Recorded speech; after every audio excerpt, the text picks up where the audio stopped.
Hello बच्चों, आज हम लोग क्वेश्चन करेंगे यहाँ पे इलेक्ट्रोस्टैटिक्स में ट्रायंगल देखते हैं। ट्रायंगल या स्क्वायर है, ट्रायंगल में हम लोग कैसे फोर्स निकालते हैं वो चीज़ फोर्स निकालना सीखेंगे हम लोग। अगर किसी भी पॉइंट पे अगर फोर्स निकालना होता है तो हम कैसे निकालते हैं, ठीक है। तो देखते हैं हम यहाँ पे अगर सी पॉइंट पे अगर फोर्स निकालते हैं तो कैसे निकालना होता है। मैंने कहा अगर ये पॉजिटिव चार्ज है, ये भी पॉजिटिव चार्ज है, तो पॉजिटिव चार्ज अगर दोनों चार्ज हैं तो दोनों चार्ज फोर्स कहाँ लगाते हैं, बाहर की तरफ। ये कैसे लगाते हैं, F1।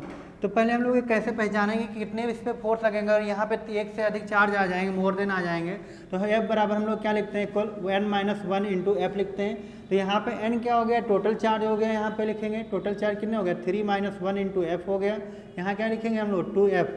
तो हमें पता चल गया कि कितने फोर्स लगने हैं, यहाँ पे 2 फोर्स लग रहे हैं। तो 2 फोर्स लग रहे हैं, तो ये पॉजिटिव चार्ज दोनों फोर्स कहाँ जाएंगे, हमारे पास बाहर की तरफ जाएंगे।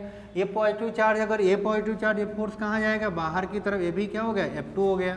अगर F1 का मान निकालना चाहें, F1 बराबर क्या लिख सकते हैं हम लोग, KQ² हो गया।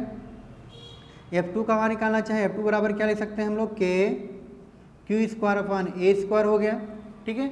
अब F1 F2 के बराबर आ गया, इक्वल क्वांटिटी में है। अगर हम लोग इक्वल क्वांटिटी में लिख सकते हैं यहाँ पे, F1 अगर x है, F1 x है, तो F2 भी कितना हो गया, x हो गया। अगर हम नेट फोर्स निकालना चाहते हैं, F नेट बराबर, तो हम कुछ भी रख सकते हैं, 2F1 cos θ/2, ये फार्मूला लगाएंगे। तो यहाँ पे कितना रखेंगे, 2F1 2KQ² हो जाएगा, cos θ। अब इसके बीच का एंगल देखेंगे कितना है, 60 डिग्री। तो एंगल कितना हो गया, 60 डिग्री हो गया, तो 60/2 हो गया। तो यहाँ पे लिख सकते हैं 2K, इसको F1 लिख सकते हैं, F1 लिख दो, F1। तो cos कितना बचेगा, 30 बचेगा। cos 30 का मान कितना होता है, √3/2 होता है, वैल्यू होती है √3/2, 2 से 2 कैंसिल हो गया। तो F नेट हमारे पास आ गया √3F1 आ गया। F नेट हमारा क्या आ गया, √3F1 आ गया। फिर से हम लोग देखते हैं, अगर दो ट्रायंगल है, अगर ट्रायंगल में हमें फोर्स निकालना होता है, तो अगर ये पॉजिटिव चार्ज फोर्स कहाँ लगेगा, आउटवर्ड लगेगा।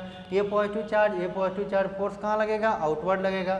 तो दोनों का फोर्स निकाले भाई। पहला फोर्स निकालने के लिए ये चार्ज इनके बीच की डिस्टेंस हमें चाहिए, वो लिख दिया। F2 निकालने के ये चार्ज इनके बीच की डिस्टेंस चाहिए, लिख दिया। दोनों को हमने x मान लिया, F1 लिख दिया। F1 किसके बराबर फार्मूला होता है, F नेट बराबर 2 cos θ/2 होता है। यहाँ से हमने फार्मूला लगा दिया, यहाँ पे 60 का √3/2। F नेट किसके बराबर हो गया, √3F1 के इक्वल हो गया।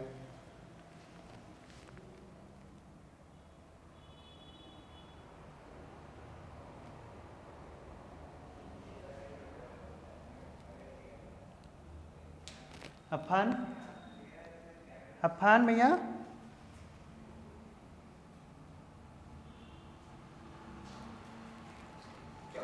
बंद कर लो, बंद करो, हो गया।